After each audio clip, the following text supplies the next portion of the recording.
You are tuning in to Jean-Pierre and Mary's fun-loving, crazy, and honest podcast. If it don't smell bad, it must be clean. Unequally Yoked, where any and every topic, life, marriage, I'll go first because I have something to say. Uh-oh. kids, and entrepreneurship are up for discussion. how does Mary, a pastor's daughter, And John, a guy who rarely saw the inside of a church growing up, get together No. and stay together. We all have roles. what does life look like 10 plus years into marriage? 2 kids and trying to run a family business. How do we keep this nest egg from cracking? What you mean? Listen in to Unequally Yoked as we dive in to give a man Next. And a woman's perspective Somebody back me up on Nobody. to all the topics married folks are talking about. this. Are you ready? Let's do this, boo. Hey guys, welcome back to Unequally Yoked with Jean-Pierre and Mary. This is episode 5 of our season 3. And we've been talking about, taking a leap of faith and working on your business. And, last episode we talked about mental health and giving ourselves a break. But today we are talking about working on a business and even how to expand your business. And we have a special guest, John's mentor and Very broker from CB&A Realtors, Mr. Chance Brown in the building. Hey, good morning, guys. How are y'all? Good Good morning. morning. I love that you and John are twinsing today with your we got our represent. shirts on, right? Y'all are representing for the CB&A Realtors, helping brokerage people is find their way basically home. Our brokerage is basically just a fraternity. We just make shirts for everything, right? Just I love it. Like it's Tuesday. Let's make a shirt. That's right. I love it. Y'all have all the merchandise, pop sockets, and all That's kinds right. of fun stuff. I love it. Well, I'm I'm super excited excited to to have you, man. No, Yeah, I'm man, like excited this- to hear this- it. I've And been I owe looking you forward a to this. happy belated birthday. Oh, well, thank you, sir. Yes, it was my birthday. Thank you for reminding me that I'm just getting older. It always feels good. I think your and my haircut is a daily reminder that we're getting older. That's you know what's funny, like I started my hair, this is so random, I don't even know how we're getting, but this was happening. My hair started thinning when I was 19 years old, and it's just thinned consistently since then, but there's still like some peach fuzz up there. It's Yep. holding on. It Yep. gives me hope when he forgets to shave. I'm like, are you growing your hair out? And then it starts to grow out, and then there's just like this little bald spot right here. And I was like, you got it. I got this unicorn horn thing that goes on right here, and I'm just like, I would see pictures of myself, and I would have like this like V back here where my hair was combed over, and it's like, no, I can't do that. That's I just love it. go. I love it. When we were on your podcast, Top 5, That's right. and we really, really enjoyed being on your podcast. We were episode. like, you know what? We had such a great time with you and a great conversation. You need to come on our podcast and talk about all the things that we didn't get to touch on, on your podcast, which is, just your story and how it is that you've been able to grow in this pandemic. Yeah, so like I want you to start from the beginning, Chance. Like Mhm. start back to like the Sam Houston, the very beginning. Yeah, so Sam Houston, there it is. I graduated from Sam Houston, mostly because my dad said that if I didn't get out of college soon, he was going to stop paying for it. That's an incentive.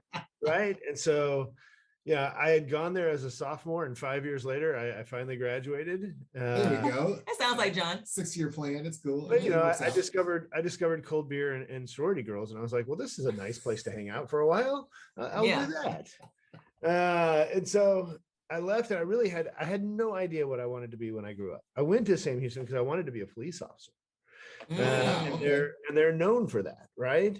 And after taking about 6 hours, I knew that was not for me. And so ended up with a business degree, graduated from Sam, and went to work in the charity world.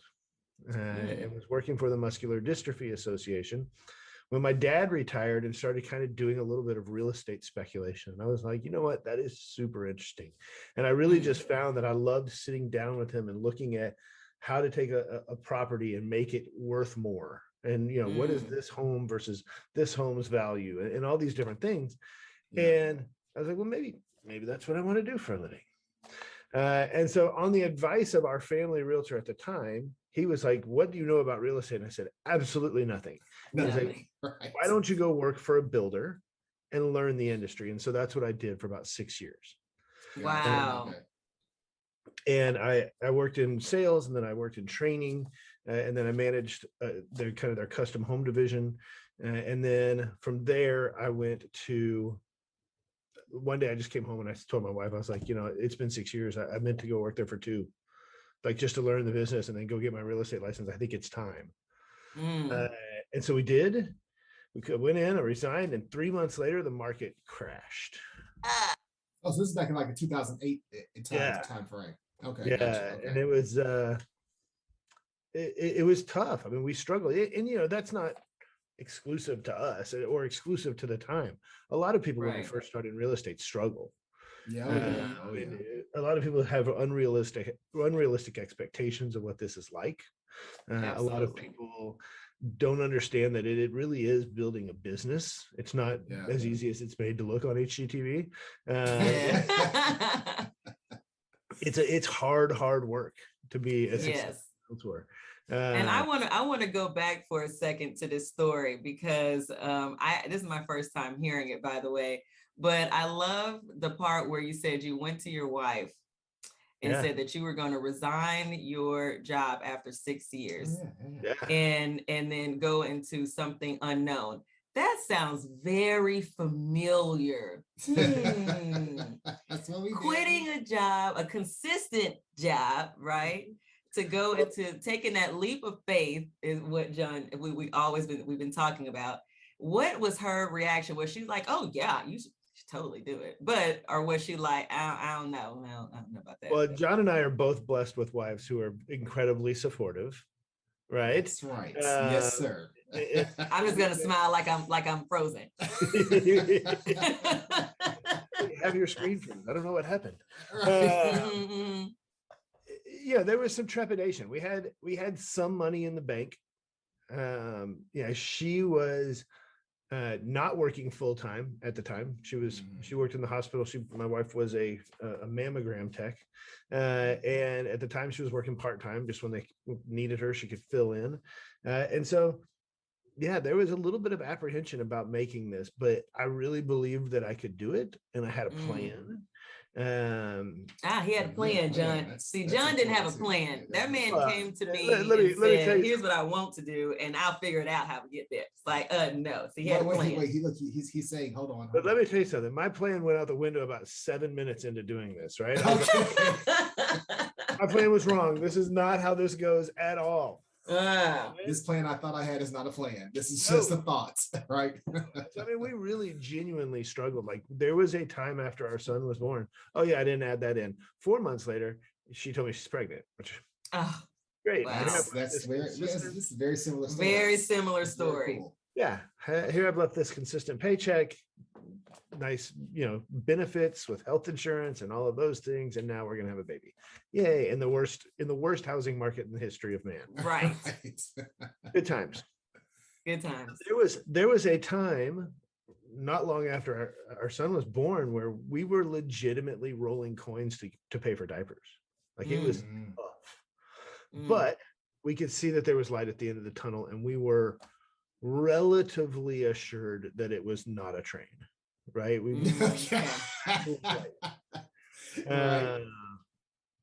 And it was. And so as tough as that time was, the pendulum swung completely to the other side within like 2 years. That's awesome. And we went from, really, really struggling to I was selling almost 100 homes a year by myself. Wow. Literally by myself. No assistant. That's unbelievable. None of the things that help people, because I wasn't smart enough to do that, and B, I was too cheap, right? Yeah.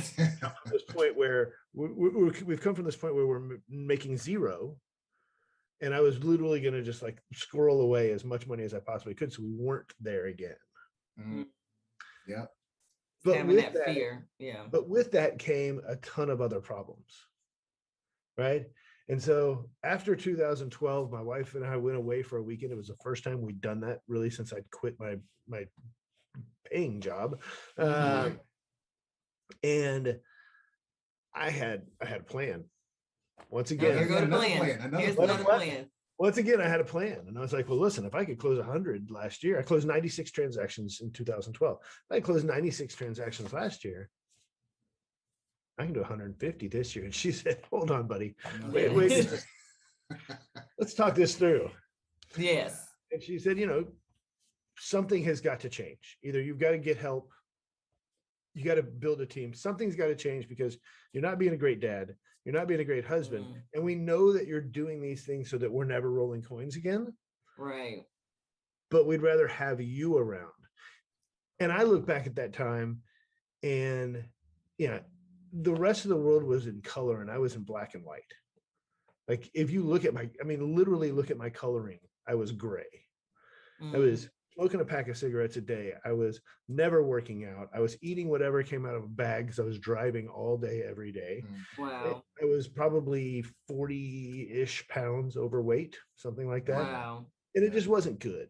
It was a recipe for disaster. So what was your aha moment? Because we were talking about this with John. I think our first episode of our podcast this season, now he's getting to a point where kind of like where you were, where it's like, yes, you can do it all yourself, but you're literally digging your own grave. You're just killing yourself because you guys as the providers, you're wanting to provide for your family, wanting to make sure that you have all the things. And you're trying to prove to your wife, like, this was worth it. Like, right. I'm going to show you this is worth it. But then you're sacrificing all those other things that you talked about, which is your family. And just like, how did you find that work-life balance? And what was your moment of like, aha? So I think I had two moments, right? I think one of them was actually that weekend away, because I think you get into the grind and the hustle of what you're doing, and you don't really realize how badly you need a break until you take one, right? And you're like, man, I have got to do this more often, because you get up and you go to work, and that's the deal. Like you get up, you work your butt off for what you got to do, and that's the lesson. And that's what, we talk about it. People have shirts made and hustle this and all of that. It's great until you realize how bad and how important it is that you need to take a break. Like you absolutely. Otherwise, what are you doing it for? It's like you're working for nothing. Like I'm telling this to John, like I want to live. Like we can work to take care of the things that we have, but where does it come in that it's not even about paying yourself, right? It's just about enjoying life. Like I don't want to be at the end of this and all I have to look back on is how tired I was and how hard I worked. Get a pile of money that what am I going to do with it now? Yeah. Right. Yeah. And so that was kind of part one of the aha. The second part was when we figured out what the heck we were going to do, and we hired our operations manager, who's still with us today. Shayla. Wow. Shayla. And I realized I could give up some of that control. Right. And what a relief it was to build processes and systems into your business that allowed you to do that. Yeah. But it really giving up control, element of control freak that in me, that nobody's going to love your baby like you love your baby, right? Well, it's true, but that doesn't necessarily mean you can't make it work, right? Right. Exactly. And so I think, maybe I'm not that smart, but I didn't have one aha moment. I kind of had a half at one point and a half at another point. Well, hopefully we have many aha moments, right? But I love how you talk about giving up control, because that's something that we struggle with. We call it really trusting. How do we trust people? How do you like you said, you're trusting someone with your baby. And how do we know that they're going to do the job that like how we're going to do it? And that's building the process and the procedures, putting those things in place to set them up for success. That's exactly right. Putting the processes and procedures in place, helping them through it the first couple of times, and kind of building it up to the point where through repetition that they're, we say in our business that if we have to do anything 3 times, there's going to be a written process. There's going to be a written procedure. and I understand, some people may hear that and be like, holy crap, all y'all do is run by policy or run by procedure. It's not really the case. We're still very entrepreneurial in the business, and we move very quickly. But we just feel like if we're going to have something that's going to be delegated to somebody, because as you grow, you have to, I would rather set that policy up right now, or set that procedure or that process up right now, than have to stop what I'm doing in the future when I'm busier and go backwards, write it, and train it. If I have it now, I can just say, here, go do this. It's like, I always jokingly say, everybody's seen the movie Coming to America, right? Yes. And there's the scene where Mr. McDowell has the McDonald's playbook under his desk. Right. Yeah. Every business should have a playbook. Yeah. And those are those procedures, right? And those processes. And so when we realized the freedom that could bring, that was when I really started to feel like I could give up some of the control. Now, am I perfect at that? Absolutely not. I am in no way, shape, or form perfect at that. Some of my office managers will be like, you really need to kick that back to me. You really need to kick that back to me. And I'm like, you're not wrong. But in the moment, my instinct is just to jump on and do it. It's to do it yourself. Right. Yeah. So how did that, taking that first aha moment, like, okay, you're going to put policies and procedures into it, and you're going to kind of take off for that next couple of years being a realtor, that kind of,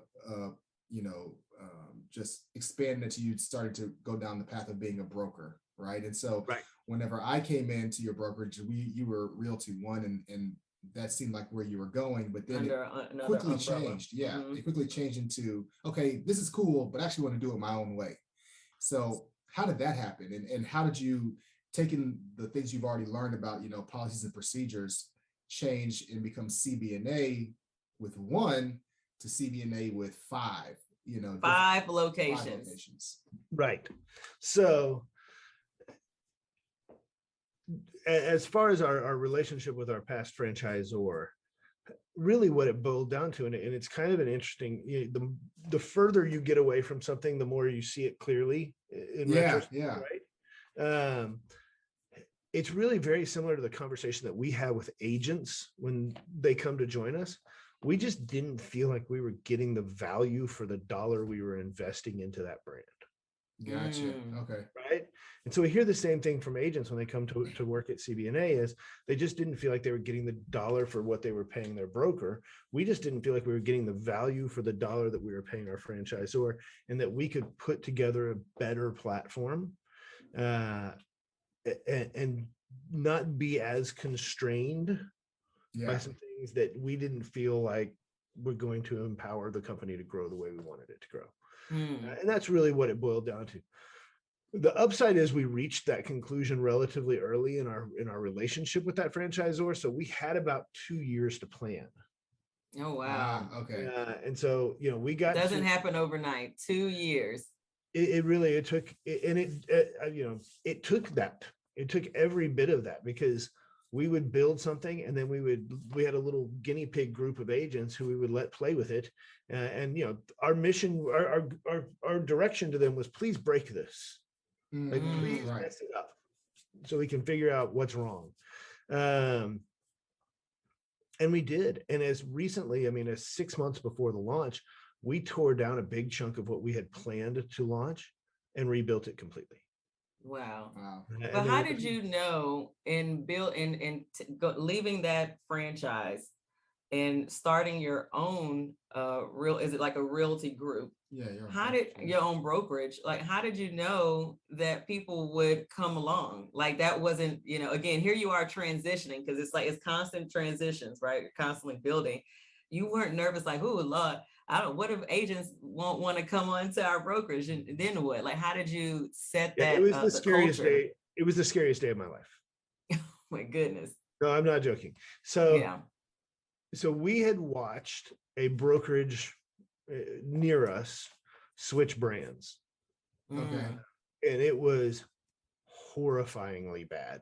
Like, really?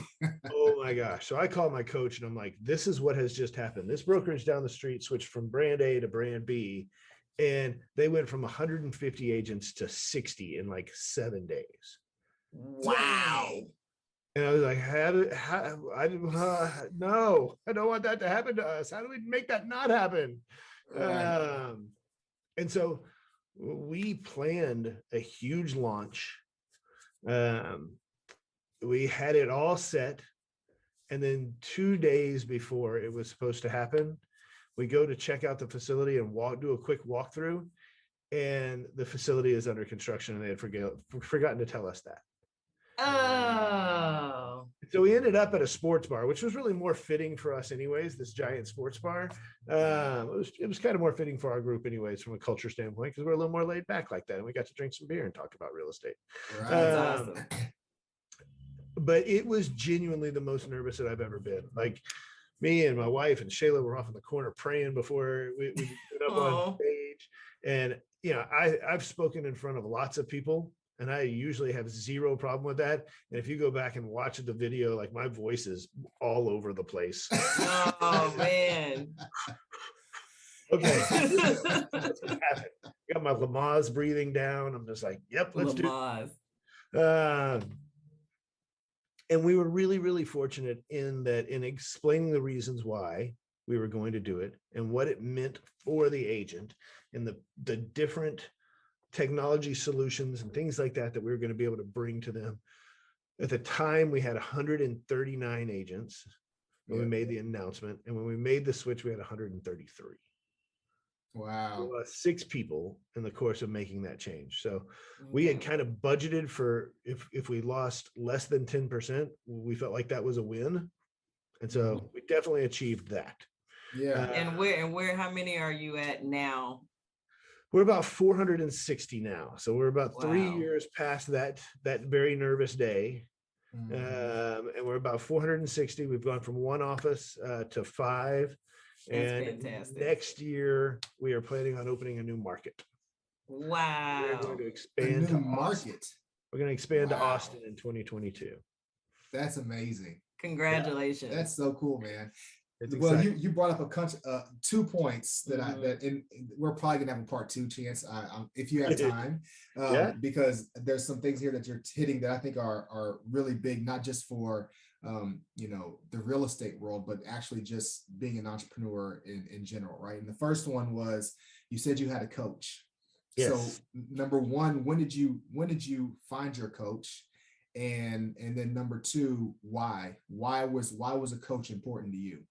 Okay, this again is going to be a multiple part answer to this. So we're gonna flash back to when Mary was like, "Oh, you had a plan," right? Back in So flash forward a couple of years, 2010-ish, and that light at the end of the tunnel was not a train.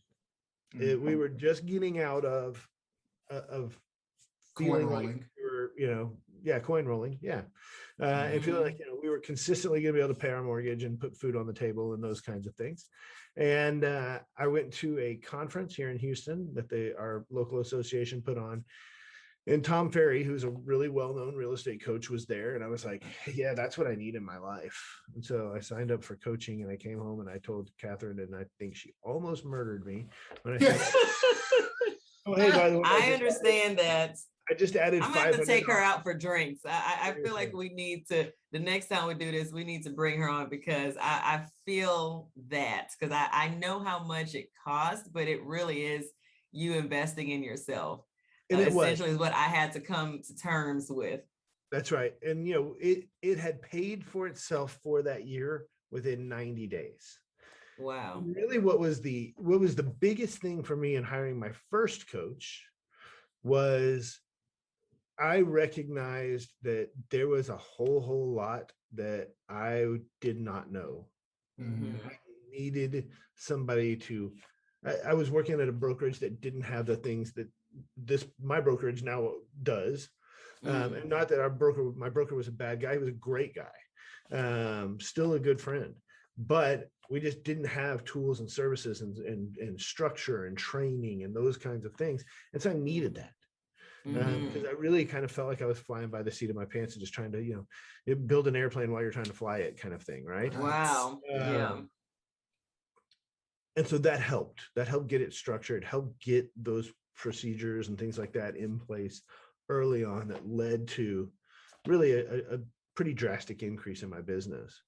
I went from 15 to 20 transactions a year to then 45 to then 92 to then 96, and then that trajectory of growth until we decided, let's take a step back and let's build this brokerage.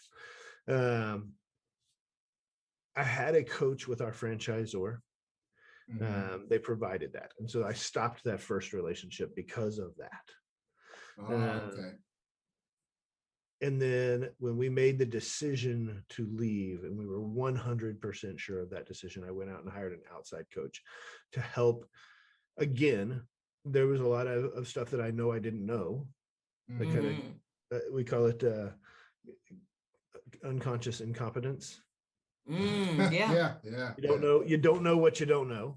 You don't know what you don't know, but it's great to step out. And we talked about that even on your podcast, Top 5, which was asking for help and not being afraid to ask for help and getting a mentor. And so you had to combine those things and say, there's so much I don't know, but I want to set everybody up for success. But first you have to set yourself up for success. You have to get those tools.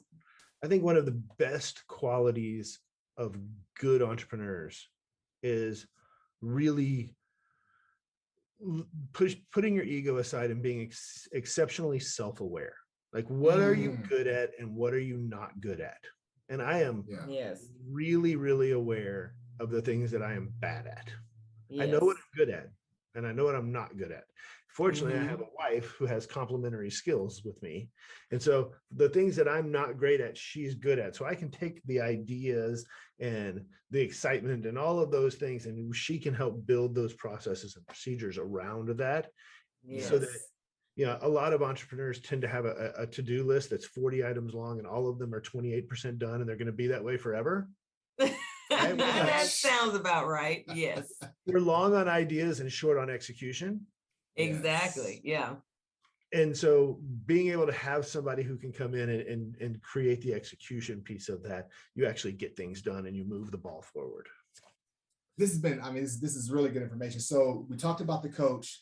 The other thing that you mentioned, or that I think is a huge part of, since my time being in your brokerage, has been the evolution, not only of how you've made the business grow, but also Catherine actually came on and started working for the brokerage. So now you've gone from starting. Catherine, his wife. Yes. So she's now part of it. So now what has that dynamic been, going from kind of loosely working and helping you where you needed it to now you guys are in it together full time? As another husband and wife team, we want to hear from another husband and wife team, even though she's not here. Right. I can't wait for her to see this though.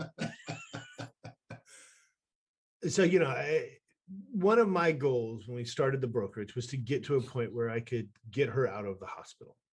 Okay. She loved what she did there. I don't want to take away from that. And she was excellent at it. But she had supported us while I was starting my business. She had worked her butt off with babies. And she would come home some nights and just go to sleep. Like, forget about dinner or anything else. Just she'd go to sleep and I would have the kids, and that was how it was. And so when we got to the point where she did. And for a while, she just stayed home and was a stay-at-home mom and was good with that. And that lasted about a year. And then she was like, yeah, I'm bored. Like, what am I going to do with myself? It's like, okay, our kids are in school. They're self. They said, here's this bucket of stuff I don't want to do. You do it now. So I mentioned earlier that, one of her real strong suits is being able to take my ideas and build policy, build procedure, build systems around that. And she did a lot of that at the hospital. As she kind of, got promoted. That was one of her roles at the hospital, was kind of systematizing things.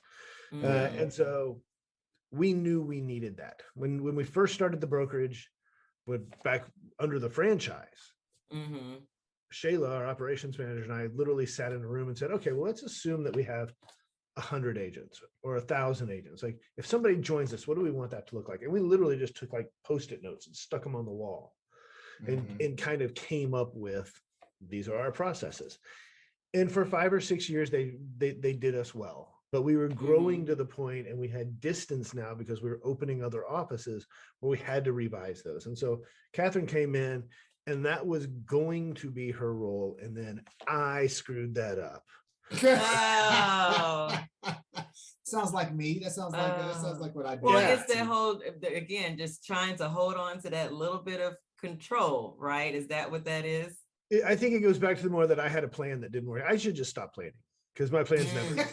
It's not your ministry, planning is not your strong suit, and that's okay. It's totally okay. You guys typically are the visionaries, and then we usually are the I won't say like executioner. Yes, we're the executioner. We're the one who can execute the plan because we can actually come up with an actual plan. Now, on the wife's side of things, and I'm going to speak for she and I, it's just that you guys don't listen very well. Y'all don't want to go according to the plan. Okay? Next thing you're going to try to tell me that we're stubborn. Right. Oh, listen, we don't want to turn this into a bash. I know it's almost Halloween. We don't want to turn it bloody around here. But, right. If y'all would just listen to us and go according to plan. Yeah, you're not. Here's the problem. You're not wrong, and we know that you're not wrong. We're just not listening. We're just not listening. So tell us about this plan that you had that went to. So the plan was she was going to come in and she was going to build the McDowell's playbook, right? She was going to build the McDowell's playbook, right? I like that. And so that as we grew and as we looked at, we had Austin on the map before actually it was going to be 23, but it's kind of sped up. She was going to build that. And then as she kind of got into the role, there was all this stuff that just needed to get done, and it needed to be done on a regular basis. And it was stuff that I was terrible at and didn't want to do anymore. And so I was like, here, take this. Yeah. And then I would get frustrated because the playbook wasn't getting written. And she's like, well, yeah, because you're doing all this other stuff that you don't want to do. That's right. And so literally, I mean, as we speak, within the last month, we've started bringing more people on board to help take the stuff that I didn't want to do. So I gave it to her. So now she's giving it to somebody else to free up time. So we brought in some marketing. Most of the stuff was marketing. And so we brought in some marketing help to get us to free up her time so that she can do the things that we need to do to be able to accelerate the growth as we look at other markets. And we look at, we just opened a office. Most of our offices are 20 minutes away from this office. One that's an hour away. So right in the Woodlands, probably. Is that your furthest one? No, southeast, down by Pearland and Friendswood. The southeast, okay. Yeah. And so so that's where we're getting back to what the original plan was. And that's going to be really built into her strengths. And so I'm excited for that. Because she's not a person, she'll tell you that. So you hit on something that I want to bring this into kind of real estate, because obviously you're in the real estate business, I'm in the real estate business, but also kind of want to talk about it in terms of people looking to build their business and create a business, right? And you use the word marketing in a different way, but I've always believed, and please correct me if I'm wrong, because this is something that I think, but I would love to get your input on, is I believe the business of being a realtor is less about marketing houses and more about marketing yourself, right? 100. And so what lessons have you learned, and what do you feel like are the best ways to market yourself to people that don't know you, and how does that translate to the lessons learned so that you get better at doing it? You know what I mean? Yeah. So we could probably do a whole episode on this. I know we could. so I lump marketing it, and I know that this is going to sound really, really simplistic. I lump marketing into two different categories. One is branding and one is advertising, right? Okay. So when I talk about advertising, those are things that are designed to elicit an immediate response. Like if I call you and I say, John, do you know anybody who's going to buy, sell, or invest in real estate in the next 30 days that I could help? I consider that advertising. Gotcha. Okay. I look at marketing from a branding standpoint. This is the stuff like my social media work. If I'm not buying ads, but I'm just like posting that I'm at the title company and for a closing. I'm building that brand. And so I think for anybody in their first couple of years of leaving something that they've been doing for a while and starting something new, the chore is getting people to stop thinking of you as what you used to do and start thinking of you what you do now. Right. And so when I talk to new realtors, that's my thing. It's like, look, your first 2 years in this business are doing nothing but changing minds. That's what you've got to get somebody to stop thinking of. I was talking to a buddy of mine yesterday who he works for an auto parts company and he's thinking about getting into real estate. And I was like, how many phone calls a day do you get from people who need help fixing their car? Like your buddies who are like, hey, my car's making this noise. He's like, all the time. And I said, okay, you've got to get people to stop making those calls and start calling you for real estate questions. How are you going to do it? Yeah. And so the trick is automation, systems, all the things that we've been talking about. It's building it in so it gets done. Gotcha. Because prospecting is hard. It's not sexy. It's really easy for me to say, oh, this new marketing thing over here that somebody's trying to sell me looks great. Let me go spend some money on that. When what I really need to be doing is picking up the phone and talking to people.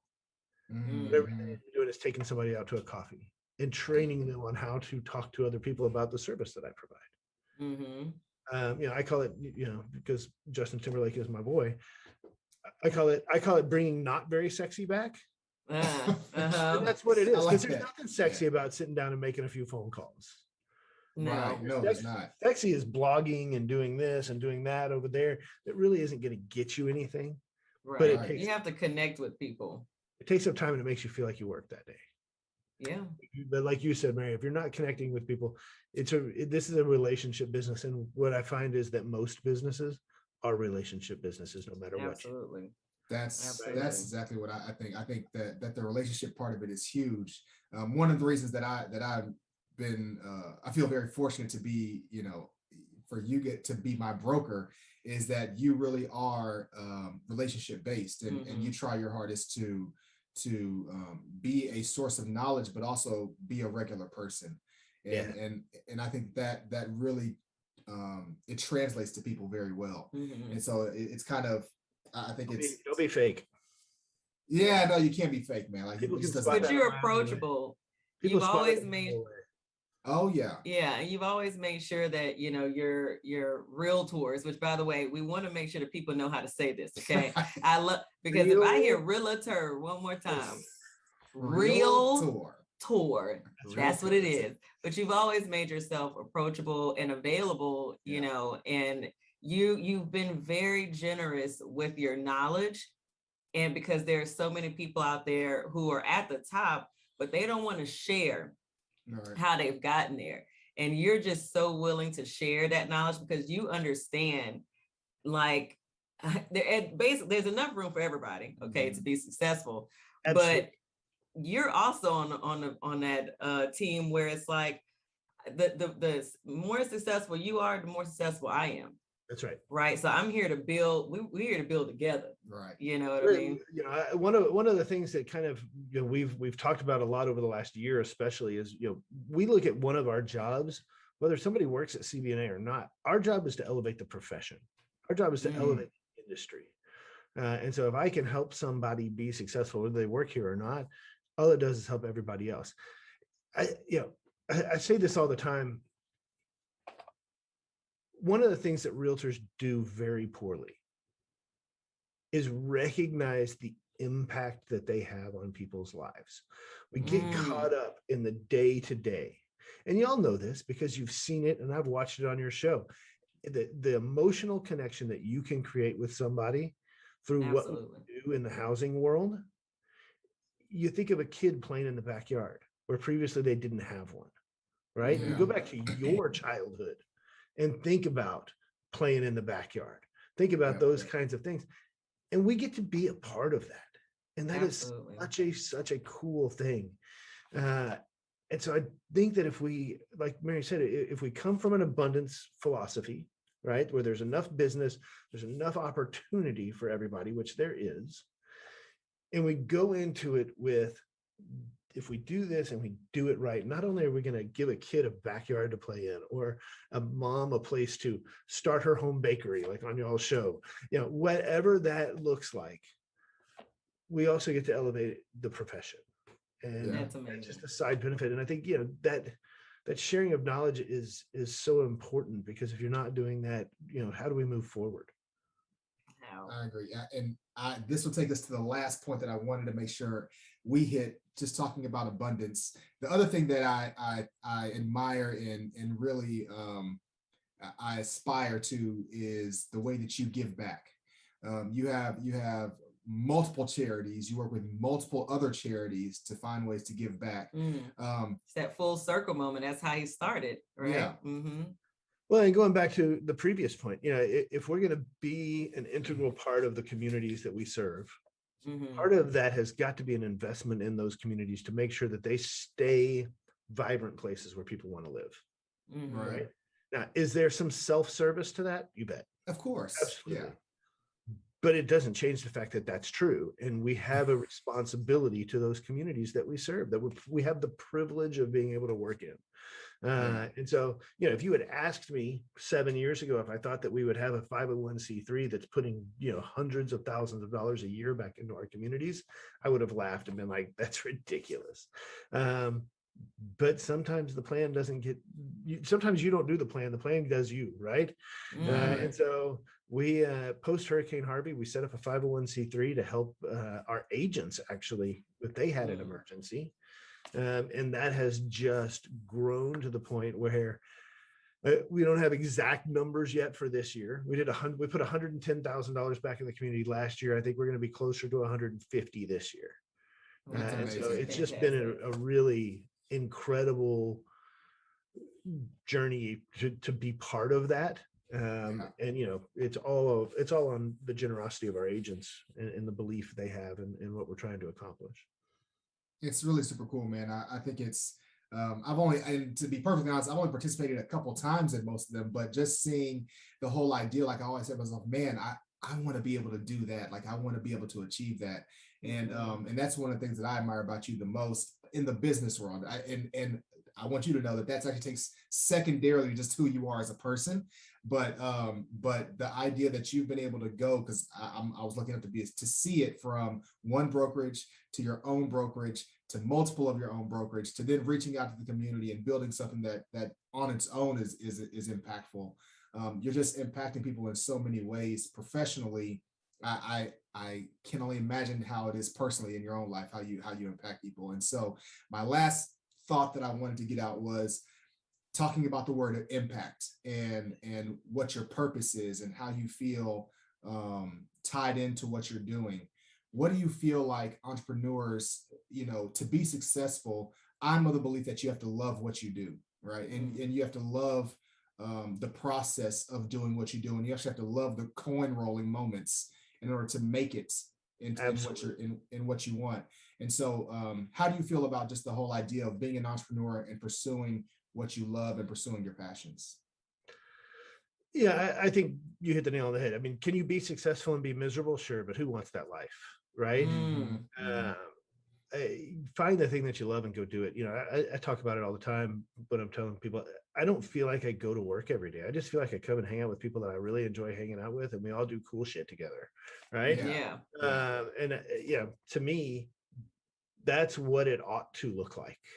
Now, do we have bad days? You bet. Do we have days when you're just like, how much would somebody pay me to take this off my hands? Yeah. Absolutely, you have those days. Yes. But those should be the exception to the rule when it comes to that. And a lot of that is making sure that you stay in control and you have the processes and systems to retain control.